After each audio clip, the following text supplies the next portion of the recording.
আপনি কি প্রতিদিন সকালে অফিসে গিয়ে ভাবছেন আজকে কত সেল হবে, নাকি ভাবছেন 2031 সালে আপনার কাস্টমার আপনার ব্র্যান্ডকে কোথায় দেখবে?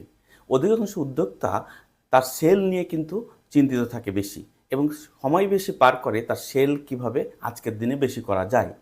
কিন্তু আগামী দিনের যে বড় বড় অপরচুনিটিগুলো, সেই অপরচুনিটিগুলো কিন্তু সে দেখতে পায় না এই ব্যস্ততার কারণে। আজকে সেল কিন্তু আপনার যদি বর্তমানকে সেভ করে রাখে, তাহলে আগামী 5 বছরের যে রোড ম্যাপ, সেটা কিন্তু আপনার লেগাসিকে ক্যারি আউট করে। আপনি কি কেবলই একজন স্বপ্নার হিসেবে টিকে থাকতে চান, না একজন ইন্ডাস্ট্রিয়াল লিডার হতে চান? এই ভিডিওটি আপনার জন্য হতে পারে গেম চেঞ্জার। সো চলুন যাই, দুজন উদ্যোক্তার গল্প বলি। একজন উদ্যোক্তা হলেন রিঅ্যাক্টিভ বিজনেসম্যান, যিনি প্রতিদিন প্রবলেম সলিউশন নিয়ে বিজি থাকেন।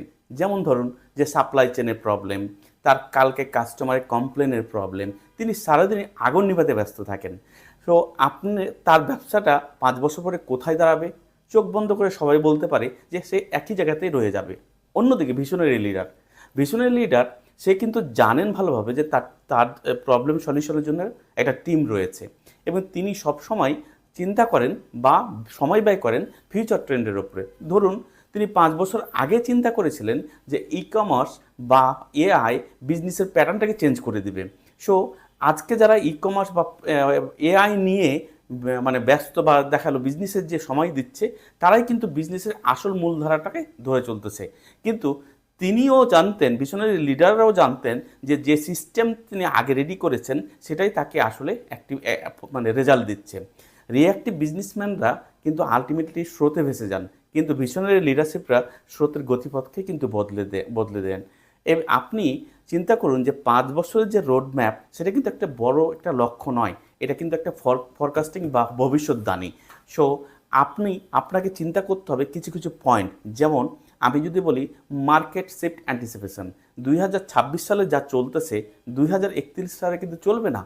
সো টেকনোলজি যেমন এসইউ থেকে, যেমন সার্চ ইঞ্জিন অপটিমাইজেশন থেকে, এখন কিন্তু অ্যান্সারিং ইঞ্জিন অপটিমাইজেশন হয়ে গেছে এআই এর মাধ্যমে। সো আপনার ইন্ডাস্ট্রি কি আপনি কি বদলে দিতে চান? তাহলে আপনাকে অবশ্যই সেই এলিমেন্টগুলো ইউটিলাইজ করতে হবে।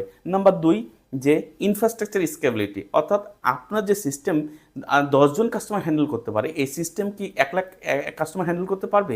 যদি না পারে, তাহলে অবশ্যই আপনি সিস্টেম অপটিমাইজেশন নিয়ে কাজ করুন।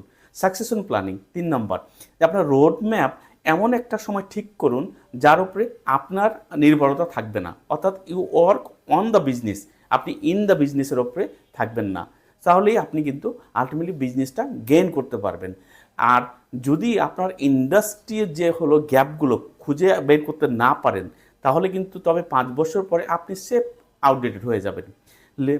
ভিশনারি লিডারশিপ মানে আপনার চোখে থাকবে আজকে ড্যাশবোর্ড, কিন্তু আপনার মন থাকবে 5 বছর পরের দিগন্তে। মনে রাখবেন, fortune the favour the prepared. এবং আগামী 5 বছরের যে আপনি কি সারপ্রাইজ দেবেন মার্কেটকে, না মার্কেট আপনাকে সারপ্রাইজ দেবে, সেটার জন্য তৈরি হন। সিদ্ধান্ত কিন্তু আপনার। আপনার ব্যবসা আগামী 5 বছরের যে লক্ষ্যগুলো কি কি, সেটা কমেন্টসে জানান। আমি ব্যক্তিগতভাবে সেই লক্ষ্যের উপরে ফিডব্যাক আপনাদেরকে দেওয়ার চেষ্টা করব। আমি মোহাম্মদ মেজবাহুর হোসেন। আমি আপনাদের মানে ব্যবসার ভীষণকে রূপান্তর করতে আমি আপনার সাথে আছি। এবং ভিডিওটি শেয়ার করুন সেই বন্ধুর সাথে যার একটা সঠিক রোড ম্যাপ নেই। ধন্যবাদ।